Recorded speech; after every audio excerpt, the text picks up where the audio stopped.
সবাইকে স্বাগত জানাচ্ছি। আসসালামু আলাইকুম। আজকে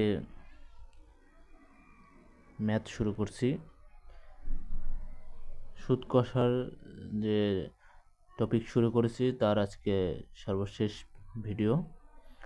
এই ক্লাসের পরে এই টপিকটা শেষ করার পরে আমরা শুরু করব নতুন আরেকটি অধ্যায় বা আরেকটি টপিক শুরু করব। সো আজকে সুদ কষার যেটা আমরা দেখব সেটা হচ্ছে সুদের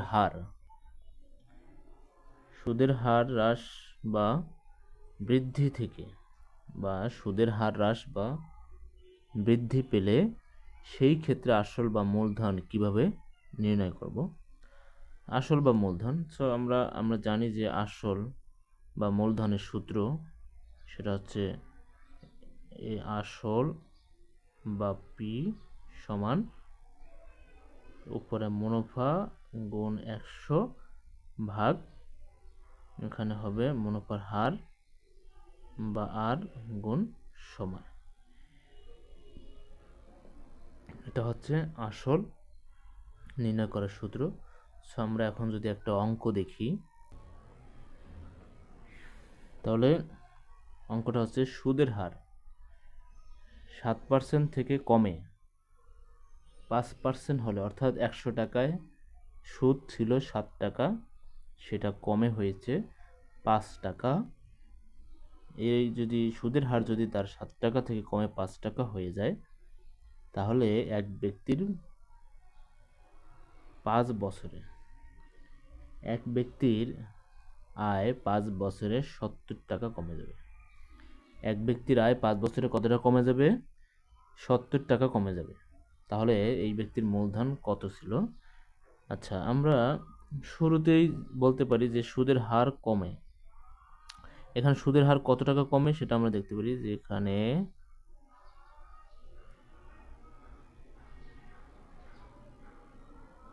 সুদের হার কমে কত টাকা? সুদের হারটা এই যে আর, তাহলে 7% থেকে কমে কত পার্সেন্ট? 7% থেকে কমে 5% হয়েছে। তাহলে কত পার্সেন্ট কমেছে? সেটা হচ্ছে 2%। এই 2% কমার কারণে সুদের হার, তার 2% কমার কারণে 5 বছরে তার আয় কমেছে 70 টাকা। যেটা আয় যে কমেছে মানে এই 70 টাকাটা হচ্ছে তার সুদ। এই 70 টাকাটা কি? তাহলে তার 70 টাকাটা যদি আমরা মনে করি যে এটাই তার সুদ যদি এটাকে মনে করি 70 টাকা, এই 70 টাকাটাকে যদি আমরা সুদ মনে করি, তাহলে দেখো এখানে লিখতে পারি যে সুদের হার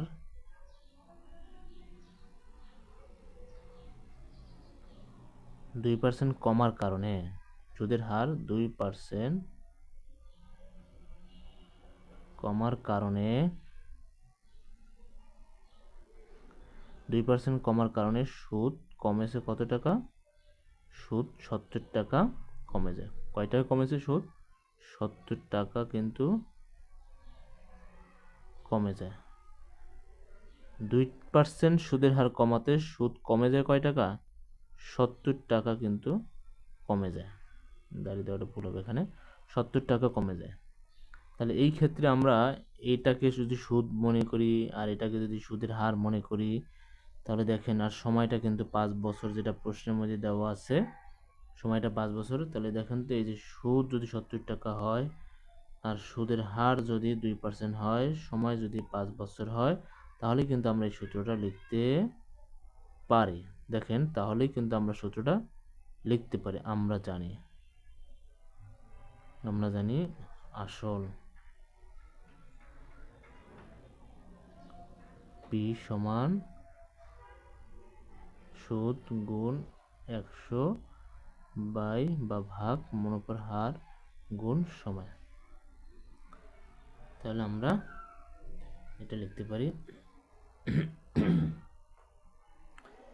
এখন এই জিনিসটা আমি এখানে লিখি, আপনারা কিন্তু এটার এই যে সমান নিচে সমান দিয়ে তারপরে অঙ্কটা করবেন। তাহলে সুদ কত টাকা পেয়েছি একটু আগে? 70 টাকা গুণ 100 টাকা, মুনাফার হার কত 2% যদি বলি, সময় 5 বছর। দেখেন তো 5 দিয়ে যদি আমরা 20কে ভাগ করি, এই 100কে ভাগ করি, তাহলে 5 20 100 হয়। এরপরে আবার এই 2 দিয়ে এই 20কে ভাগ করতে পারি, এই 2 দিয়ে আমি 100কে ভাগ, এই 2 দিয়ে কিন্তু 70কে ভাগ করতে পারি। সো আমি এটাকেই করলাম 10 যায়, তাহলে নিচে কিন্তু আর কিছু থাকে না, উপরে থাকে 70 আর 10 গুণ করলে হবে 700 টাকা। দেখেন আমরা বের করে ফেলেছি এই অঙ্কের আসল বা মূলধন কত টাকা, আমরা কিন্তু সেটা বের করে ফেলেছি। এই অঙ্কের আসল বা মূলধন কত টাকা। পরবর্তী প্রশ্নটা হচ্ছে বার্ষিক মুনাফা 8% থেকে বেড়ে 10% হওয়ায়, 8% থেকে বেড়ে 10% হওয়ায় এক ব্যক্তির আয় 4 বছরে 128 টাকা বেড়ে গেল, তার মূলধন কত টাকা ছিল? এটা বেড়েছে আর আগেরটা কিন্তু কমেছে, এই দুইটাই হবে। মুনাফার হার বাড়া বা কমা যদি হয়, তাহলে যত অঙ্ক আছে এরকমের বা বেড়ে যাওয়া বা কমে যাওয়া যত প্রকার অঙ্ক আছে, যতগুলো অঙ্ক থাকবে সবগুলো আমি এই যে আমরা যে নিয়মে করেছি সেই নিয়মে কিন্তু আপনি অঙ্কগুলো করতে পারবেন। এখানেও আমরা কিন্তু এই জিনিসটা লিখতে পারি যে সেটা হচ্ছে মুনাফার হার বেড়েছে কত। মুনাফার হার বেড়েছে কত? দেখেন মুনাফার হার বেড়েছে কত বেড়েছে? 8% ছিল, হয়েছে 10%, তাহলে এখানেও কিন্তু 2% বেড়েছে। ঠিক, তাহলে এখানে সুদ কত টাকা হবে? এই মুনাফা 10% থেকে বেড়ে 8% থেকে বেড়ে 10% হওয়াতে এইখানে তার সুদ বেড়েছে কত টাকা? 4 বছরে বেড়েছে 128 টাকা। তাহলে সুদ কত টাকা? 128 টাকা বেড়েছে। তাহলে আমরা কিন্তু এখানে লিখতে পারি যে সুদের হার 2% বাড়ার কারণে সুদ 128 টাকা বেড়ে যায়। সুদের হার 2% বেড়ে বা বাড়ার কারণে, বেড়ে যাওয়ার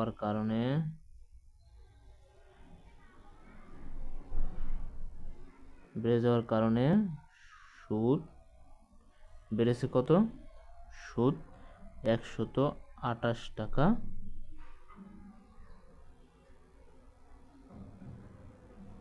বেড়ে যায়। সুদ 128 টাকা বেড়ে যায়। তাহলে আমরা এখানে কিন্তু লিখতে পারি, আমরা জানি এই সূত্রটা কিন্তু লিখতে পারি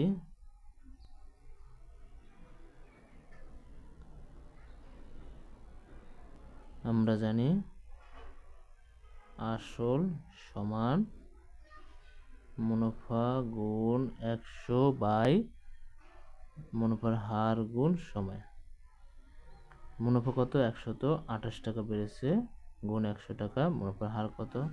2% বেড়েছে, সময় কত? 4 বছর, 4%, সে 4 বছর। 4 দিয়ে 100কে ভাগ করলে হবে 25, 2 দিয়ে 128কে যদি ভাগ করি, 100-এর অর্ধেক 50 আর 28-এর অর্ধেক 14, তাহলে 50 আর 14 হবে 60, 64। এবার আমরা এই 64 আর এই 25 গুণ করলে রেজাল্ট যা হবে তাই হবে এর আনসার। তাহলে এটা হবে 1600 টাকা। তাহলে এখানে মূলধন কত? 1600, মূলধন কিন্তু 1600 টাকা। ওকে, এবার দেখব যে সুদ আসল থেকে আসল বা মূলধন নির্ণয় করে কীভাবে। সুদ আসল কি জিনিস সেটা কিন্তু আমরা পূর্বের ভিডিওতে বলেছি। সুদ আসল হচ্ছে সুদ এবং আসল এই দুইটা যোগ করলে হয় সুদ আসল। এই সুদ আসল থেকে মূলধন বা আসল নির্ণয় করব কিভাবে, আমরা এখন সেগুলো দেখব। এখানেও কিন্তু আসল বা মূলধন নির্ণয় সূত্র ওই একটাই, কিন্তু আসল বা মূলধন নির্ণয় সূত্র কিন্তু ওই আগেরটাই, এটাই, কিন্তু কোনো পার্থক্য কিন্তু নেই। এখন তাহলে অর্থাৎ আমাদের সুদ এই আসল নির্ণয় করতে হলে সুদ এবং মুনাফার হার এবং সময় প্রশ্ন থেকে বের করে নেব।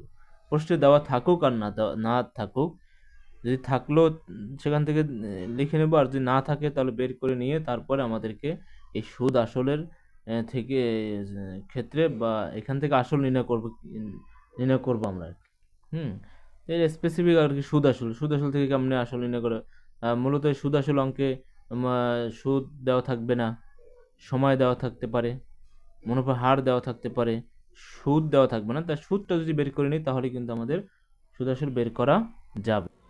দেখি আমরা একটা প্রশ্ন, শতকরা 5 টাকা হার সুদে, শতকরা 5 টাকা হার সুদে, অর্থাৎ এই শতকরা মানে হচ্ছে 100 টাকায় যদি মুনাফা হয় 5 টাকা, বা 100 টাকায় যদি সুদ হয় 5 টাকা, তাহলে 20 বছরে কোনো একটা টাকা, সেটাই হতো আসল। কোন টাকাটা?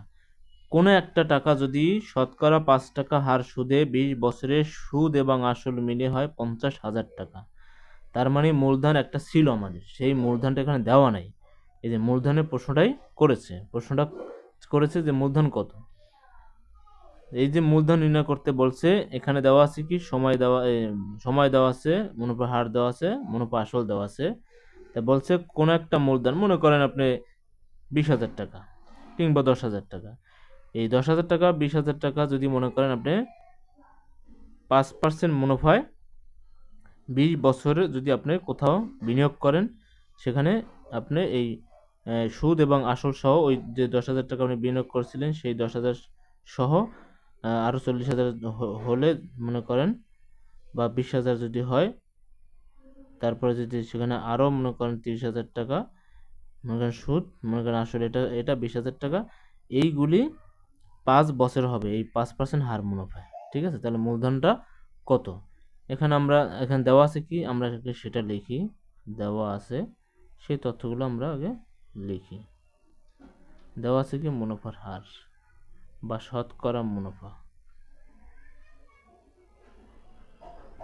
হার কিন্তু দেওয়া আছে 5% বা 5 টাকা। এরপরে সময় কিন্তু দেওয়া আছে এখানে। এই যে আমাদের সূত্র, আসল নির্ণয় করার সূত্র এটা নির্ণয় করতে হলে আমাকে এই জিনিসগুলোর দরকার আছে, মুনাফা দরকার আছে, মুনাফা হার দরকার আছে, সময় দরকার আছে। এখন আমার এই প্রশ্নের মধ্যে সময় আছে, মুনাফার হার আছে, বাট সুদ নাই। আমাকে সুদ বের করে নিতে হবে, বের করে নিয়ে তারপর আমি এই আসলে সূত্র লিখবো। এর আগে আমি এই সূত্র লিখলে আমি কিন্তু এই অঙ্কের রেজাল্ট পাবো না। আগে আমাকে কি করতে হবে, আগে আমাকে এই আসল নির্ণয় করতে গেলে আমাকে যে মুনাফা লাগবে, আমাকে যে মুনাফার হার বের করতে হবে, মুনাফার হার থাকা লাগবে, সময় থাকা লাগবে। সো আপনার প্রশ্নটা খেয়াল করেন, প্রশ্নের মধ্যে কিন্তু মুনাফার হার দেওয়া আছে, সময় দেওয়া আছে, বাট মুনাফা কিন্তু দেওয়া নেই। তাই মুনাফা বের করতে হবে। বের করার জন্য আমি আগে লিখলাম দেওয়া আছে মুনাফার হার আর সমান 5%, সময় দেওয়া আছে কত, সময় হচ্ছে 20 বছর। এই অঙ্কের সময় হচ্ছে 20 বছর। সুদ আসল দেওয়া আছে,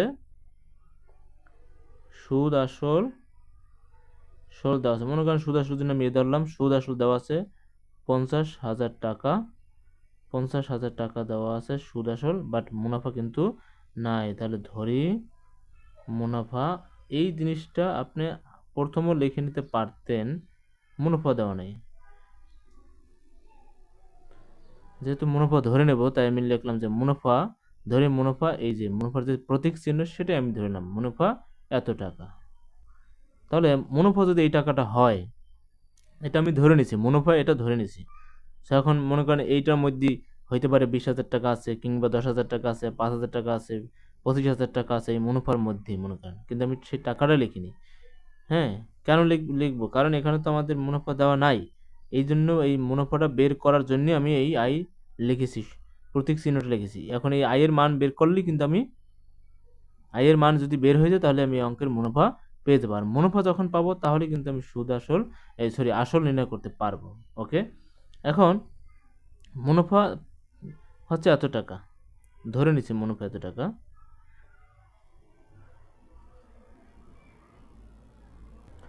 দুঃখিত, আসল এখানে মুনাফা ধরলে তো আর আসলে আমার অঙ্কটা হবে না।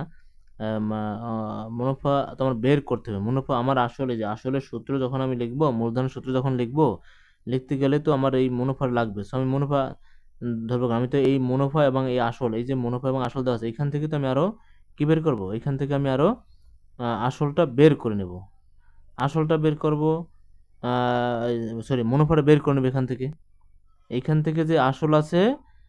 আবার একটু বলি, সেটা হচ্ছে আমাদেরকে যে বের করতে হবে আসল নির্ণয়ের সূত্র হচ্ছে মুনাফা লাগবে, মুনাফা হার বের করতে হবে, সময় লাগবে। তাহলে প্রশ্নের মধ্যে সময় দেওয়া আছে, মুনাফা হার দেওয়া আছে, এই যে মুনাফার হার সময় দেওয়া আছে, বাট কিন্তু মুনাফাটা দেওয়া নাই, মুনাফা দেওয়া নাই। মুনাফা বের করতে হবে যদি আমি আসল বের করতে চাই, তাহলে আমাকে এখানে দেওয়া আছে। আবার আরো প্রশ্নের মধ্যে কিন্তু আরো আছে, সেটা হচ্ছে প্রশ্নের মধ্যে মুনাফা এবং আসল দেওয়া আছে। তা আমি মুনাফা আসল থেকে যদি আসলটা বাদ দিয়ে দিই, তাহলে তো আমি মুনাফাটা পেয়ে যাই, তাই না?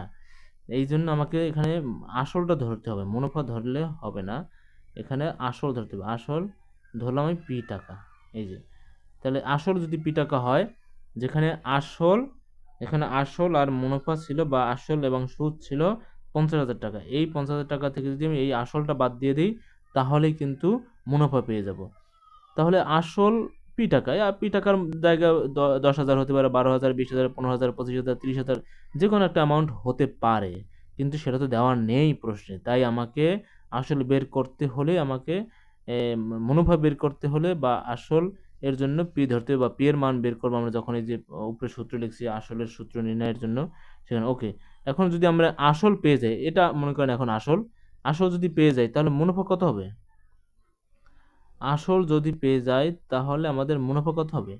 আসল পেয়ে গেলে আমাদের মুনাফা হবে ওই যে সুদ আসল 50,000 টাকা, এই 50,000 টাকা থেকে যদি এই আসলটা বাদ দিয়ে দেওয়া হয়, তাহলে তো আমি মুনাফা পেয়ে যাব।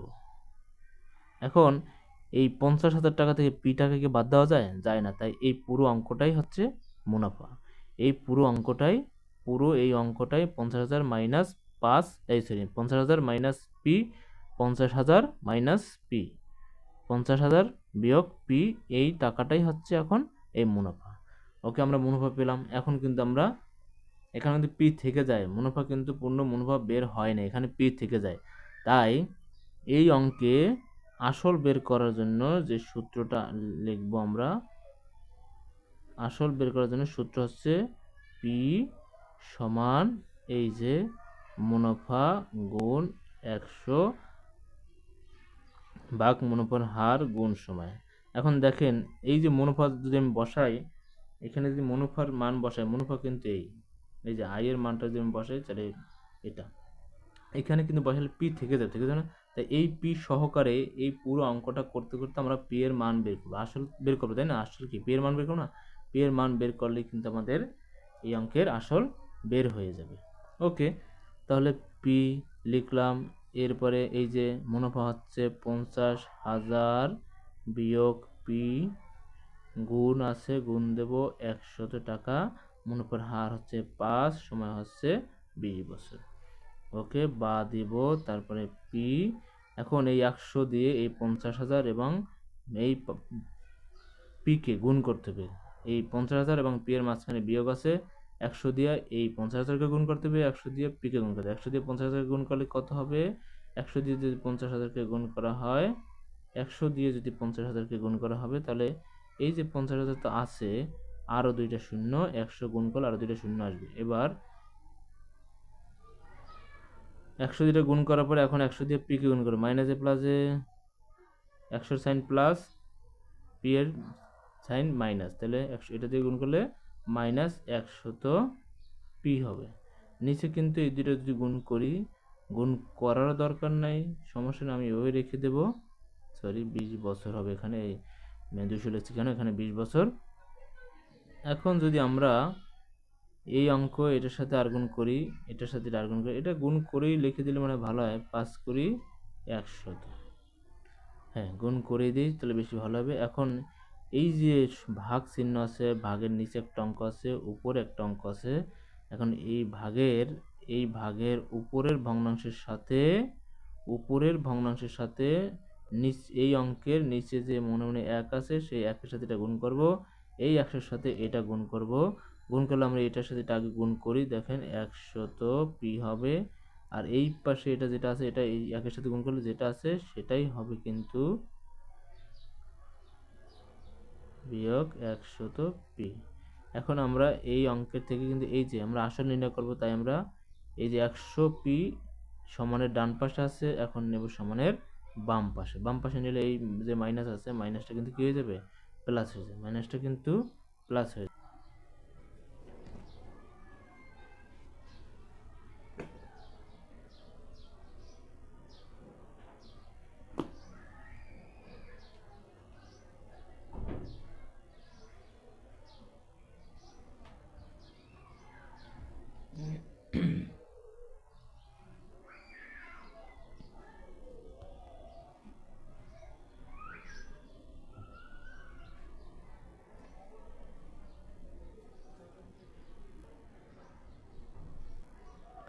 এখন আমরা দেখব চক্রবৃদ্ধি মুনাফা বা চক্রবৃদ্ধি সুদ। চক্রবৃদ্ধি মুনাফা বা চক্রবৃদ্ধি সুদ, এই চক্রবৃদ্ধি মুনাফা বা চক্রবৃদ্ধি সুদ কি সেটা নিয়ে একটু কথা আগে বলে নেই। সেটা হচ্ছে, মনে করেন আপনি 500 টাকা কোনো জায়গায় বিনিয়োগ করেছেন কিংবা 500 টাকা ব্যাংকে রেখেছেন। সেখানে শর্ত হলো যে এই 500 টাকায় ব্যাংক কর্তৃপক্ষ আপনাকে 1 বছরে 600 টাকা দিবে। শর্ত হলো কি, এই 500 টাকা আপনি ব্যাংকে রেখেছেন, এই 500 টাকা আপনাকে 500 টাকায় ব্যাংক 1 বছরে আপনাকে দেবে 600 টাকা। দেখেন আপনি দিয়েছেন 500 টাকা, এই 500 টাকা দিয়েছেন আপনি, এটা কিন্তু আপনার আসল টাকা। 500 টাকা ব্যাংকে জমা রেখেছেন, এটা আপনার আসল। এখন 1 বছর পরে ব্যাংক যখন আপনাকে 600 টাকা দিবে, তাহলে আপনাকে কত টাকা বেশি দিল, 100 টাকা বেশি দিল। আপনি দিয়েছেন 500, আপনাকে দিয়েছে 600, আপনি বেশি পেয়েছেন 100, এই 100টা কিন্তু আপনার মুনাফা বা সুদ। তাহলে সুদ 100 আর আপনার আসল 100, এই দুইটা যোগ করেই কিন্তু আপনাকে তারা দিয়েছে 600 টাকা। হ্যাঁ, এটা এখন এই 600 টাকা দিয়েছে, 1 বছর পরে আপনি এই 600 টাকা আনলেন না, আপনি আবার এই 600 টাকা ওখানে রয়ে গেল। তাহলে দেখেন এই 600 টাকা যদি রয়ে যায়, পরবর্তী বছরে কি আপনাকে এই 600 টাকায় কি তারা 100 টাকাই দিবে? না, 100 টাকা কিন্তু তারা দিবে না, তারা আরো বেশি দিবে। কেন? 500 টাকায় যদি আপনাকে 100 টাকা দেয়, তাহলে 600 টাকা বেশি দিবে না? তাহলে কথাটা দাঁড়ালো কি, যে 500 টাকা রাখলেন, সেখানে 100 টাকা বেশি হয়েছে, সেই 100 টাকা আপনি এই লাভ হয়েছে বা মুনাফা বা সুদ হয়েছে, সেই টাকাটা আপনি নিয়ে আসলেন না। তাহলে কি হবে, এই টাকাটাই আবার পরবর্তীতে এই 500 টাকার সাথে যোগ করেই কিন্তু এই টাকাটা আসল হিসেবে আপনার, এই 600 টাকাটাই কিন্তু আসল হিসেবে আপনার আবার ব্যাংকে জমা হয়ে যাবে। তাহলে এখানে কিন্তু সুদও ছিল, আসলও ছিল, আগের 500 প্লাস 100 সুদ। এই টাকাটা আবার পরবর্তী বছরে কিন্তু আবার মনে করেন সাপোজ 620 টাকা হবে। এইরকম করে আবার পরবর্তী বছরে 620 টাকা, আবার মনে করেন আরো মনে করেন 40 টাকা হলো, সাপোজ 660 টাকা হলো। এরকম করে যে আপনার টাকাটা যদি বাড়তে থাকে, তার নামই হচ্ছে চক্রবৃদ্ধি মূলধন বা মুনাফা। এরকম এটার নাম হচ্ছে চক্রবৃদ্ধি মুনাফা। অর্থাৎ আসল টাকা রাখলেন, সেখানে যে মুনাফা হইলো, সেই মুনাফা আসলের সাথে যোগ হয়ে আবার রয়ে গেল, ওইটা আবার মুনাফা আসলো, মুনাফায় আবার মুনাফা আসলো। এটার নামই হচ্ছে কিন্তু আপনার চক্রবৃদ্ধি মুনাফা। এটার নামই কিন্তু চক্রবৃদ্ধি মুনাফা। এখন চক্রবৃদ্ধি মুনাফার ক্ষেত্রে, চক্রবৃদ্ধি মূলধনের একটা সূত্র আছে। চক্রবৃদ্ধি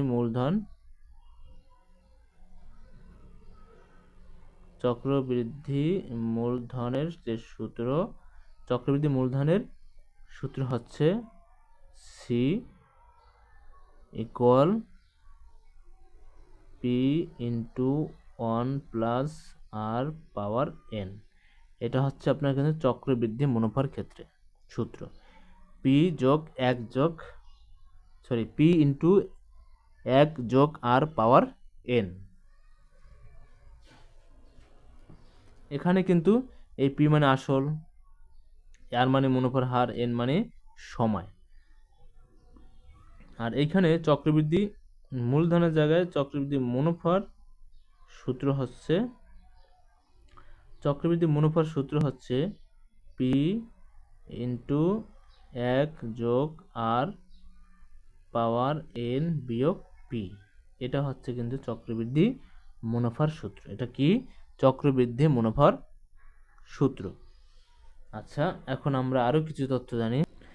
এখন এটা হচ্ছে 1 বছর, এই যে এগুলো সময় এখানে 1 বছর যদি থাকে সেটা সূত্র। বাট যদি বলে সময় কোনো জায়গায় যদি বলে সময় 6 মাস, সেইখানে কিন্তু চক্রবৃদ্ধি মূলধনের সূত্র হবে পি ইন্টু 1 যোগ r/2, r/2 পাওয়ার কিন্তু 2n। কেন দেখেন, যখন আপনার 1 বছর না হয়ে হবে 6 মাস, 6 মাস হইলে কিন্তু এই যে 6 মাস যদি হয় তখন 12 উপরে এইরকম কিন্তু অঙ্কটা হয় যে 6/1/2, অর্থাৎ অর্ধেক বছর যদি হয়, অর্ধেক বছর বা 6 মাসের কথা যদি বলে, সেইখানে কিন্তু আপনাদের মুনাফা সূত্র r/2, অর্থাৎ r এর নিচে 2 আর এখানে n এর জায়গায় 2n কিন্তু হবে। আর যদি আপনার 3 মাস হয়, 3 মাস যদি হয় সেই ক্ষেত্রে কিন্তু পি ইন্টু মূলধনের সূত্র হবে পি ইন্টু r/4 ইন্টু পাওয়ার 4n। কেন দেখেন, এখানে তখন হবে কি 1 বছর, এই 1 বছর, 1 বছরকে যদি 1 বছরকে যদি 1 বছর কত 12 মাস, 1 বছরে আপনার 12 মাস, তো 12 মাসকে যদি আপনার 12 মাসের 3 মাস যদি সুদ ধরা হয়, তাহলে সেখানে কিভাবে হয়, এই যে 3 × 12 1/4 হয়, কিন্তু 1/4 এরকমের যদি বলে যে আপনার কোয়ার্টারলি অথবা 3 মাসের কথা যদি বলে, সেখানে চক্রবৃদ্ধি মূলধনের সূত্র এটা হবে। আর যদি আপনার 1 মাসের কথা বলে, 1 মাস যদি মাসিক বলে, 1 মাসের কথা বলে, তাহলে কিন্তু পি ইন্টু 1 যোগ r/ এই 12 মাস হবে, আর এখানে 12 পাওয়ার 12n হবে। তখন কিন্তু সূত্রটা হবে এইভাবে। তাহলে এইগুলি হচ্ছে মাসিক, অর্থাৎ একটা বছর না বলে যদি 2 বছর 3 বছর না বলে যদি মাসের কথা বলে, 6 মাস বললে সূত্র এটা হবে। আর যদি 3 মাসের কথা বলে সূত্র এটা হবে, যদি 1 মাসের কথা বলে তাহলে সূত্র এটা হবে। এইভাবে হচ্ছে আপনার চক্রবৃদ্ধি মূলধন এবং চক্রবৃদ্ধি মুনাফা বের করার সূত্র হচ্ছে এই। তাহলে একটা প্রশ্ন আমরা খেয়াল করি, যদি সুদের হার 20% হয় তবে 1000 টাকা 1 বছরের চক্রবৃদ্ধি সুদ কত টাকা হবে? দেখেন 1000 টাকা 1 বছরের চক্রবৃদ্ধি সুদ অর্থাৎ মুনাফা কত টাকা হবে। এখানে আরেকটা কথা বলা আছে, প্রতি 6 মাস অন্তর সুদ প্রদান করা হয় প্রতি কয় মাস পরে? 6 মাস পরে, কিন্তু 6 মাসের অন্তর 6 মাস 6 মাস অন্তর আর কি, 6 মাসের কিস্তি একটা এখানে মেয়াদ দেওয়া হয়েছে। 6 মাস অন্তর অন্তর এই সুদটা কিন্তু এই যে সুদটা 20% সুদ, সেটা 6 মাস অন্তর অন্তর প্রদেয় মানে প্রদান করা হয়। তাহলে এইখানে চক্রবৃদ্ধি মুনাফা আসলে কত টাকা হবে? এই জায়গায় আসলে চক্রবৃদ্ধি মুনাফা কত টাকা হবে?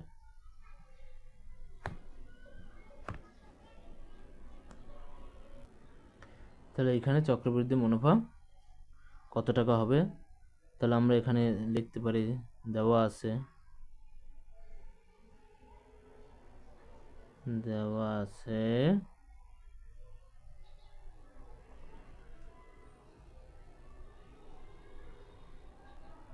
সুদের হার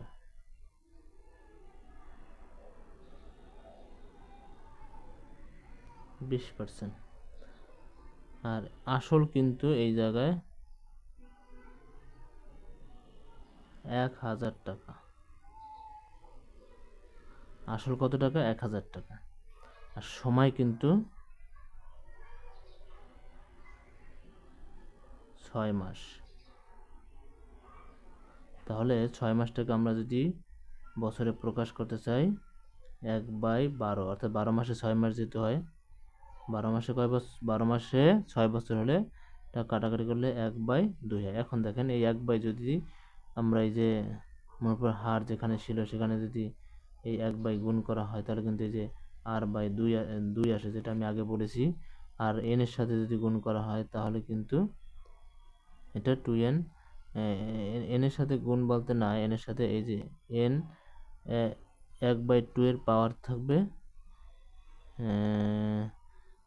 1/2 এর পাওয়ার থাকবে n। তাহলে এটা গুণ করলে n হবে, বা একাকে 1 হবে, এরপরে 2n হবে। হ্যাঁ, আবার এটাকে এইভাবেও হয় যে n ভাগ 1/2, তখন ভাগ করলে এটা উল্টে যাবে, তখন 2n হবে। এভাবে হচ্ছে আসলে সূত্রটা প্রয়োগ করা। তাহলে এখানে আমরা কিন্তু সূত্র লিখে বলতে পারি, আমরা জানি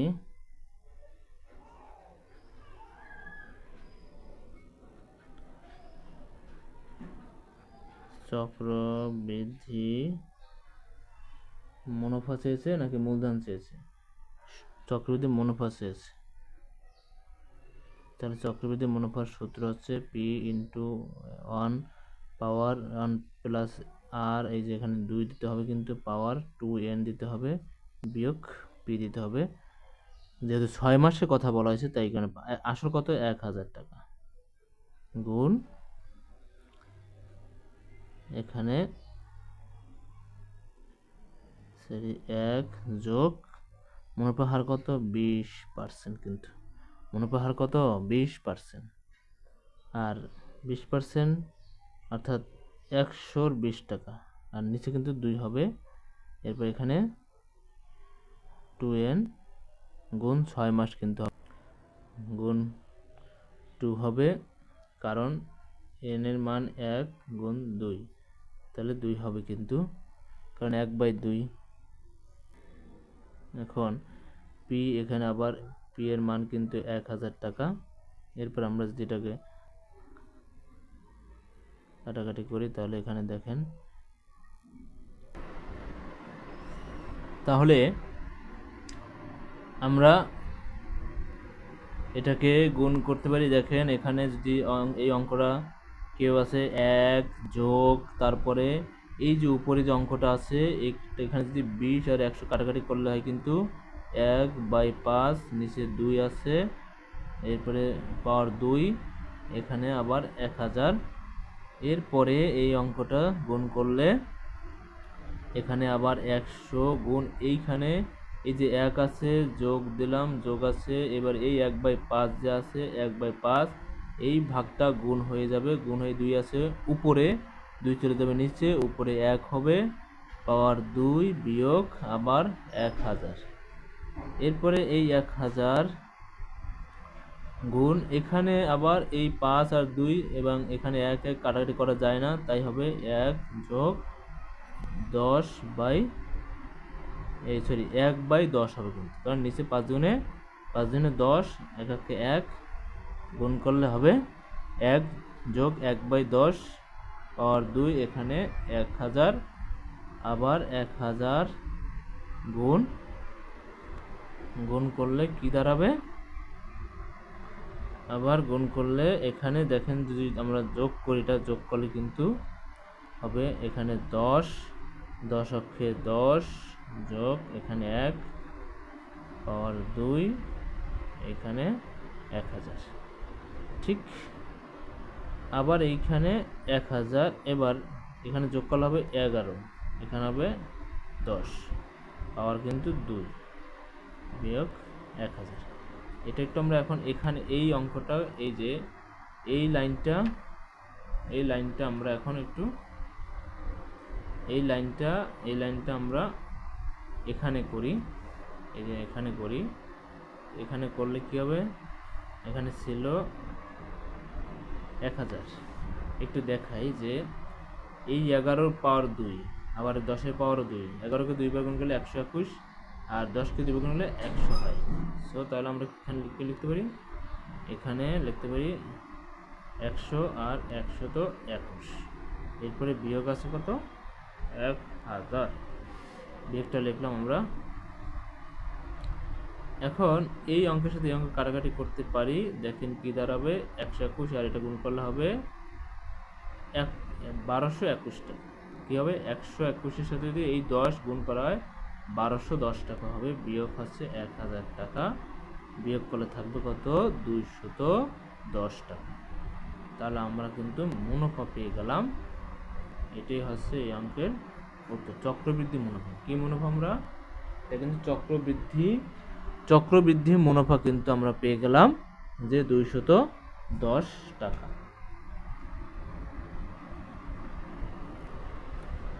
তাহলে যদি চক্রবৃদ্ধি সুদের হার 10% হিসাবে মাসিক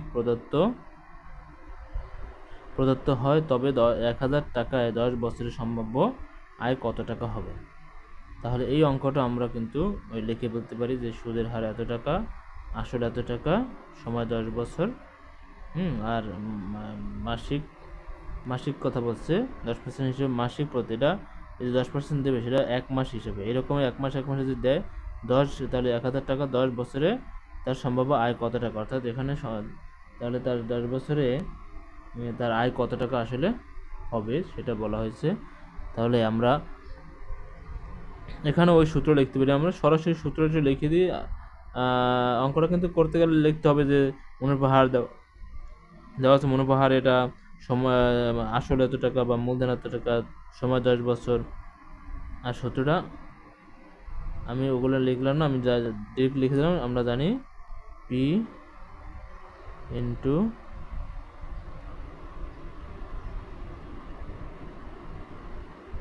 এক যোগ আর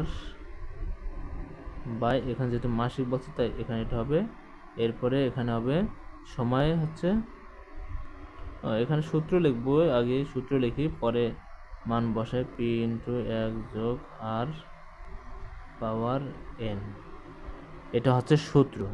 এখন আমরা যদি এই যে মাসিকের কথা, আসল হচ্ছে 1000 টাকা আর 1 যোগ মুনাফার হার কিন্তু বলছে, মুনাফার হার কত বলছে 10%, তার মানে 100 টাকায় 10 টাকা। আর এই যে এটার জন্য কিন্তু কী দিতে হবে, 2 দিতে হবে, মাসিক যেহেতু বলছে তাই 12 দিতে হবে, এর আগে কিন্তু সূত্রে লিখে দিচ্ছি মাসিক বললে 12 দিতে, এখানে সময় কি ছিল 10 বছর, আর মাসিক যেটা বলছি এটা 12 দিতে হবে। এরপরে এখানে 1000 100 যোগ এটা কাটাকাটি করলে 1/10 হবে, 1/10 নিচে 12, এখানে 10 গুণ 12,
যদি বা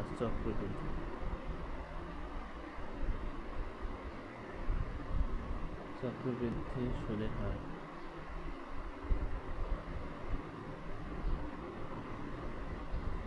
আর 5% হয়, তবে 10,000 টাকা।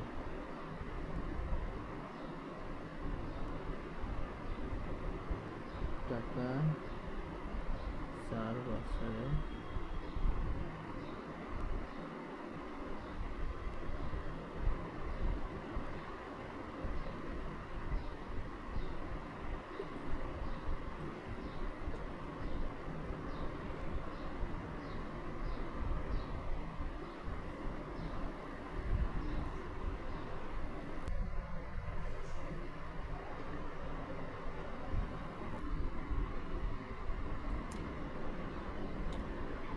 তাহলে অঙ্কটা ক্যালকুলেশন করলে কি আসবে, যদি সে এই টাকাটা 10,000 টাকা যদি সে 5% হারে 4 বছরের জন্য রাখে, তাহলে সেখানে চক্রবৃদ্ধি মূলধন তার কত টাকা হবে, 12,155 টাকা। 12,155 টাকা হবে তার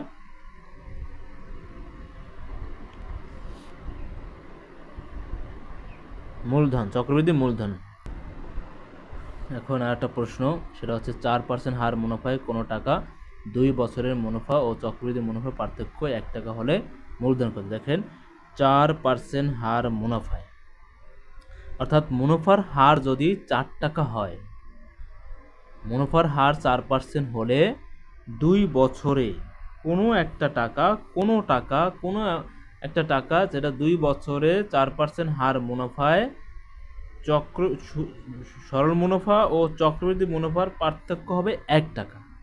কোনো একটা টাকা 4% হার মুনাফায় 2 বছরে, কোনো একটা টাকা 4% হার মুনাফায় 2 বছরে সরল মুনাফা যেটা হবে এবং চক্রবৃদ্ধি মুনাফা যেটা হবে, সেই দুইটা টাকার পার্থক্য হবে 1 টাকা। তাহলে এইখানে মূলধনটা কত ছিল, আমাদেরকে মূলধন বের করতে হবে। মূলধন বের করতে হলে আমাকে এখানে সরল মুনাফা বের করতে হবে, চক্রবৃদ্ধি মুনাফা বের করতে হবে। দেখেন সরল মুনাফার সূত্র হচ্ছে PRN, আই ইকুয়াল, এই যে আই মানে সরল মুনাফা, PRN। দেখেন তো এখানে কার তাহলে কার মান দেওয়া আছে, আর এর মান দেওয়া আছে, এন এর মান দেওয়া আছে। আর এর মান কোথায়, এই যে চক্রবৃদ্ধি মুনাফার হার, মুনাফার হার, আর এন মানে সময়, এটা দেওয়া আছে। জাস্ট এখন এই প্রথম অংশে যে আমরা মুনাফা বের করব, সরল মুনাফা, সেই সরল মুনাফার জন্য তো আমাদের আসলটা লাগবে। এখানে আসল দেওয়া আছে নাই, তাই আমাদেরকে আসলটা ধরে নিতে হবে। আর চক্রবৃদ্ধি মুনাফার ক্ষেত্রে সূত্র হচ্ছে কি, চক্রবৃদ্ধি মুনাফার সূত্র হচ্ছে আপনার P × 1 পাওয়ার R, 1 যোগ R, P × 1 যোগ R পাওয়ার N ইকুয়াল মাইনাস P বিয়োগ P। চক্রবৃদ্ধি মুনাফার ক্ষেত্রে সূত্র হচ্ছে P × 1 যোগ R পাওয়ার N বিয়োগ P। আর সরল মুনাফার সূত্র হচ্ছে I ইকুয়াল PRN। এখন আমাদের এই দুইটা মুনাফা বের করতে, এই দুইটা মুনাফা, এই মুনাফা আর এই মুনাফা পার্থক্য কত টাকা, 1 টাকা। এই পার্থক্য বের করলেই আমরা কিন্তু মূলধন পেয়ে যাব।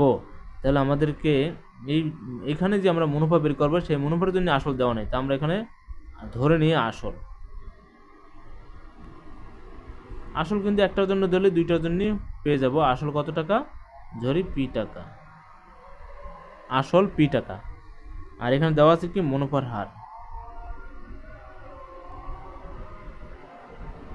মুনাফার হার কিন্তু দেওয়া আছে, সেটা 4%। সময় দেওয়া আছে, সময় কত, 2 বছর। সময় মুনাফার হার দুইটার জন্য ইউজ করতে পারবো। এখন আসল ধরছি, এই আসলটা কিন্তু দুইটার জন্য ইউজ করতে পারবো। এখন আমরা লিখব অতএব সরল মুনাফা।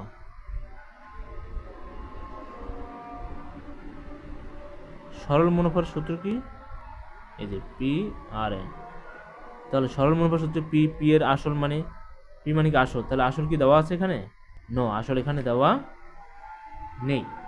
আসল কিন্তু এই অঙ্কে দেওয়া নেই। তাহলে আমাদেরকে আসল বের করতে হবে। এই আসল কিন্তু আমরা ধরে নিয়েছি, এই যে আসল P, আর মুনাফা হার কিন্তু 4/100, সময় কিন্তু 2 বছর। 4 দিয়ে যদি 25কে কাটি, 4 দিয়ে 100কে কাটলে 25 হবে।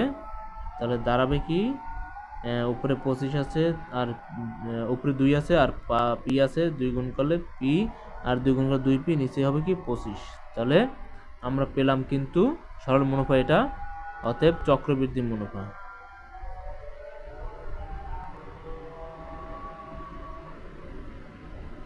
চক্রবৃদ্ধি মুনাফা আমরা বের করব, P সূত্র লিখব P 1 যোগ R পাওয়ার N বিয়োগ P।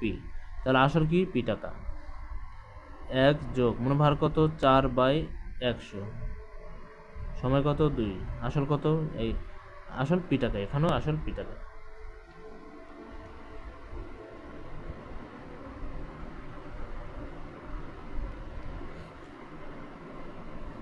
ওকে, এখন P, এখানে এটা কাটাকাটি করলে কত হবে, 1 যোগ 1/25 হবে, পাওয়ার 2 বিয়োগ 1 P।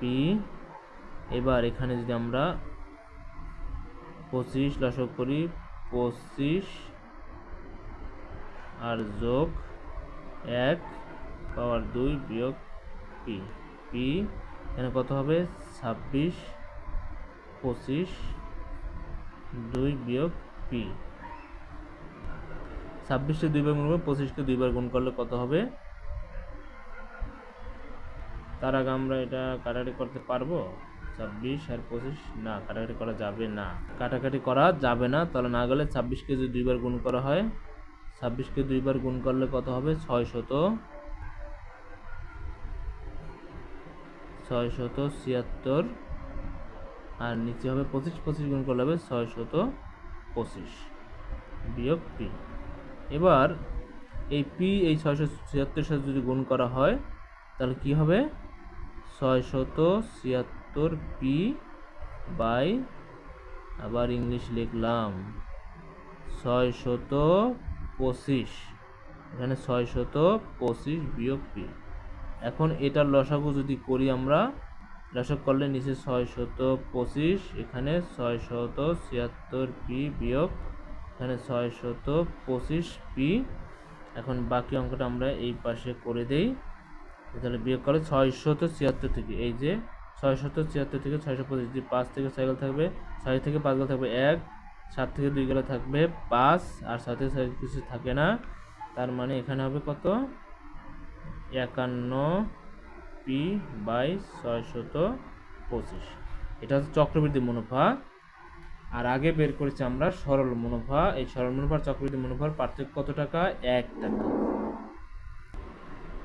তাহলে আমরা এখন যে চক্রবৃদ্ধি মুনাফা এটা, সরলবৃদ্ধি মুনাফা এটা, এই দুইটা বিয়োগ করলে ফল হবে 1। তাহলে এটাকে আমরা শর্ত মতে বা প্রশ্ন মতে দিয়ে লিখতেই পারি যে চক্রবৃদ্ধি মুনাফা বিয়োগ সরল মুনাফা সমান 1 টাকা। চক্রবৃদ্ধি মুনাফা থেকে সরল মুনাফা বিয়োগ করলেই তো 1 টাকা হয়, সেটাই তো অঙ্কে বলে দিয়েছে। বিয়োগ করলাম এটা 625 আর এই 25 লসাগু করলে 625, 625 মধ্যে 625 ভাগ করলে একবার যাবে, 1 দিয়ে 51 পিকে গুণ করলে 51 পি হবে, বিয়োগ আছে বিয়োগ দিলাম, 25 দিয়ে 625কে ভাগ করলে 25 হবে, 25 দিয়ে 2 পিকে গুণ করলে তাহলে 2 পি যদি গুণ করে 25 দিনে 50 পি হবে, ইকুয়াল 1। এরপরে 51 পি থেকে 50 পি চলে গেলে থাকবে একটা পি বাই 625 সমান 1। এবার যে আর গুণ করি পি আর এটা নিচে আছে 1, 1 দিয়ে পি গুণ করলে পি একটা পি, আর 1 দিয়ে 625 গুণ করলে 625। এই যে পি মানে কিন্তু মূলধন বা আসল, এই আসল আছে 625 টাকা। আমাদের এই অঙ্কটা এই আসলে কিন্তু বের করতে বলছে যে আসল বা মূলধন কত টাকা হবে। ওকে, তাহলে আজকে এই অঙ্ক এখানেই শেষ করছি। আর অঙ্কের সুদ কষার অঙ্ক মোটামুটি এই পর্যন্ত করলেই হবে। এরপরে আর বা এই যে নিয়মগুলো দেখালাম এই নিয়মগুলো করলেই হবে, এরপরে আর কোনো নিয়ম প্রয়োজন নাই। আর সাধারণত এগুলো বিশেষ সহ অন্যান্য সকল চাকরি পরীক্ষা আসলে এগুলো থাকে, এর মধ্যে প্রশ্ন থাকে। আর ব্যাংকের ক্ষেত্রে আর একটু ডিফিকাল্ট কিছু, আর একটু ডিফারেন্স কিছু প্রশ্ন থাকে, সেগুলো আসলে করতে হয়। সো সেটা দেখি অন্য কোনো সময় যদি ব্যাংকের প্রশ্ন বা ব্যাংকের গণিত নিয়ে আলোচনা করা যায়। আর ব্যাংক ছাড়া ব্যাংকে এগুলো পাবেন, কিন্তু ইংলিশ ভার্সনটা আপনাকে জানতে হবে। আর বিশেষ করে বিশেষ সহ অন্যান্য চাকরি পরীক্ষায় এই সুদ কষা অঙ্কে এর বাইরে কোনো অঙ্ক আসলে থাকে না। আপনারা বিভিন্ন বই বা বিভিন্ন নোট থেকে যদি আপনারা ফলো করেন বা বিভিন্ন প্রশ্ন থেকে যদি ফলো করেন, তাহলে দেখবেন যে সমস্ত সুদ কষার অঙ্ক আসলে এই রকমের এই টাইপের এই ধরনের অঙ্কগুলোই থাকে। আর এগুলো বিভিন্ন প্রশ্ন দেখবেন এবং সেগুলো ফলো করবেন, আর ফলো করলে সেই প্রশ্ন দেখবেন যে আসলে আমার এই নিয়মগুলোর মধ্যে আসলে এই অঙ্কগুলো প্রশ্ন থাকে। সেই পর্যন্ত সবাই ভালো থাকবেন, সুস্থ থাকবেন। দেখা হবে আবার পরবর্তী কোনো লেকচারে। আল্লাহ হাফেজ।